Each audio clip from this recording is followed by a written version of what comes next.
Ma sono state previste delle aree di prefiltraggio e in alcuni snodi verranno collocati degli ostacoli fissi per evitare che malintenzionati a bordo di automezzi investano la folla.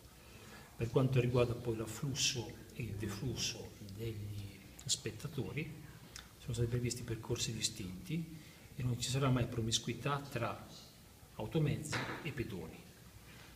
Saranno impiegate le squadre, le UOPI della Polizia di Stato e le SOS dell'Arma dei Carabinieri per l'attività antiterrorismo. Per ciascuno degli eventi sarà fatta la bonifica con personale specializzato, artificieri e cani antiesplosivo. Non ci sono segnali particolari. L'evento è un evento importante e le misure che sono state definite in ordinanza a seguito dei tavoli tecnici che ci sono stati nei giorni scorsi sono proporzionate all'importanza dell'evento, non è un evento eccezionale, è un evento importante, le misure sono misure importanti. Ha chiesto, signor Questore, anche alla Polizia Postale di fare una verifica dei siti. Il coinvolgimento delle specialità della Polizia di Stato per le parti di specifica competenza viene richiesto normalmente. La Polizia Stradale sarà presente sia per il presidio del casello di Treviso Sud, sia per dare una mano alla Polizia Locale per la viabilità ordinaria. La Polizia Ferroviaria aumenterà i controlli in ambito ferroviario e al compartimento della Polizia Stradale di Venezia di Padova è stato chiesto di verificare se ci sono degli elementi particolari sui siti che possono ricondurre a minacce per l'Home Festival.